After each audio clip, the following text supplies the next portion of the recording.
আসসালামু আলাইকুম প্রিয় বন্ধুগণ। আমরা আসলে ব্যস্ত মানুষ সবাই, এখানে যাকে দেখতে পাচ্ছেন আমরা কেউ চাকরিজীবী, কেউ ব্যবসা করি। তো উনি হচ্ছেন আমার উকিল শ্বশুর, আমার মুরব্বী। তো উনিও ব্যস্ত থাকে, ওনাকে সবসময় পাওয়া হয় না। আর আমার সামনে আছে আমার বন্ধু জাহাঙ্গীর, আমার বন্ধু বিষ্ণু এবং আমার ন্যাংটাগালের বন্ধু রকিবুল। তো আজকে অনেকদিন পর আমার এই বন্ধুর তরফ থেকে একটা আয়োজন করা হয়েছে। সেটা হচ্ছে যে আমার বন্ধু হঠাৎ করে বললো, আসো সবাই এক জায়গায় বসি, একটু আড্ডা দেই। আসলে আমরা এত ব্যস্ততা থাকার ভিতরেও আমরা এই সময়টা প্রতি শুক্রবারেই বেছে নেই, কেউ না কেউ আমাদের ট্রিট দেয়। তো আজকে ট্রিটটা আমার বন্ধু রকিবুল দিচ্ছে, আলহামদুলিল্লাহ। আলহামদুলিল্লাহ। তো যাই হোক বন্ধু, এই যে তুমি আমাদের এতদিন পরে আমাদের যে ডাকলা, হ্যাঁ, তো এই সবাই যে একত্রিত হলাম আমরা, তো এই অনুভূতিটা কি যদি একটু সংক্ষেপে বলতা। আসলে বেশ কিছুদিন যাবত আমি এটা নিয়ে চিন্তা করতেছি। প্রায় প্রায় তো বসা হয় অন্য অন্য জায়গায়, কিন্তু আজকে আমরা এই ধামরাই, রূপনগর, ঢাকা জেলা, এখানে আমরা প্রতি সপ্তাহে রাতে আমরা আসি, কিন্তু কখনো দিনে আসি না, কারণ আমরা সবাই চাকরিজীবী। আমি একটা ছোট প্রাইভেট হাসপাতালে চাকরি করি, ওখানে মার্কেটিংয়ে আসি।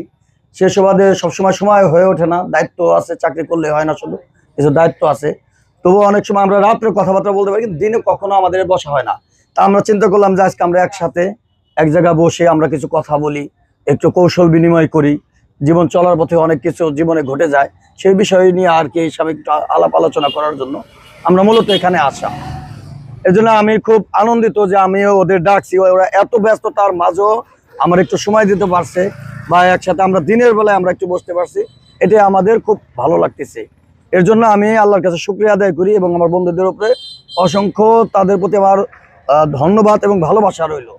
আমার অনুভূতি অনেক ভালো লাগতেছে, সবাই একসাথে হতে পারছি। আমরা সব সময় রাত্রে যোগাযোগ করি, কিন্তু দিনের বেলা সবাই আমরা যোগাযোগ করতে পারি না। সবাই মিলে একত্রিত হয়েছি, আমার বন্ধু কিটটা দিছে, খুব ভালো লাগলো।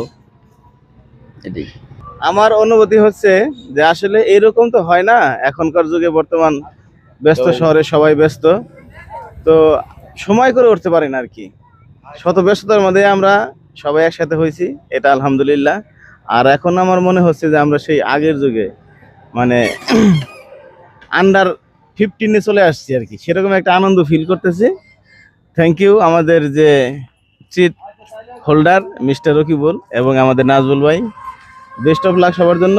ইনশাল্লাহ আমরা সবাই জানি মাঝে মধ্যে এরকম একসাথে হতে পারি, আমরা এই দোয়াই করি ইনশাল্লাহ। তো আমার পাশে আছে আমার মুরব্বী, আমার উকিল শ্বশুর। তো উনি